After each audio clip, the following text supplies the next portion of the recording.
Hi everyone, welcome back to Asmita foods and vlogs. ఈరోజు సింపుల్గా టేస్టీగా చికెన్ కర్రీని ఎలా తయారు చేసుకోవాలో చూద్దాం.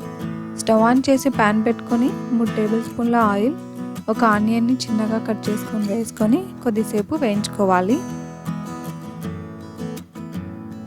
ఇలా కొద్దిసేపు వేయించుకున్న తర్వాత 1 టేబుల్ స్పూన్ అల్లం వెల్లుల్లి పేస్ట్ వేసుకొని పచ్చివాసన పోయేంత వరకు వేయించుకోవాలి. 2 పచ్చిమిర్చిని చిన్నగా కట్ చేసుకొని వేసుకోవాలి. 1 టమోటాని ఇలా చిన్నగా కట్ చేసుకొని వేసుకొని కొద్దిసేపు వేయించుకోవాలి.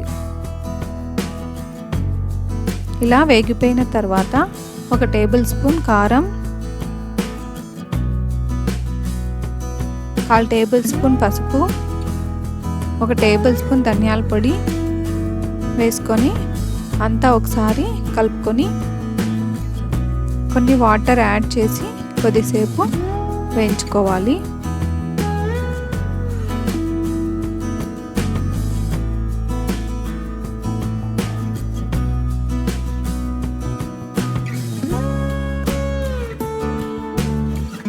½ కేజీ చికెన్ని యాడ్ చేసుకోవాలి. అంతా ఒకసారి కలుపుకొని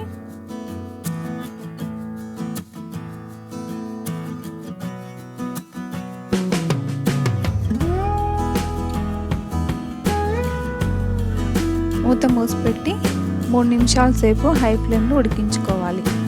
3 నిమిషాల తర్వాత తీసి ఒకసారి అంతా కలుపుకొని 1 గ్లాస్ వాటర్ యాడ్ చేసి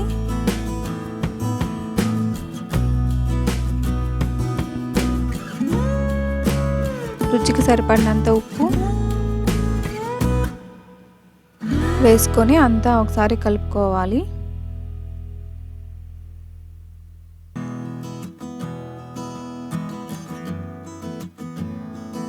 మూత మూసిపెట్టి మీడియం ఫ్లేమ్లో 20 నిమిషాల సేపు ఉడికించుకోవాలి.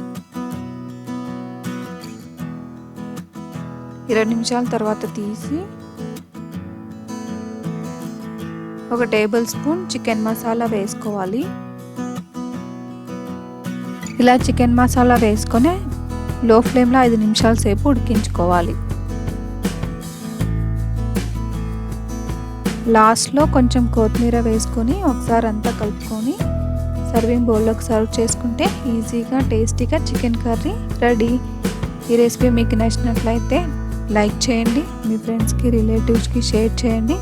మరిన్ని టేస్టీ హెల్తీ రెసిపీస్ కోసం అస్మిత ఫుడ్స్ అండ్ వ్లాగ్స్ని సబ్స్క్రైబ్ చేసుకోండి. Thank you for watching.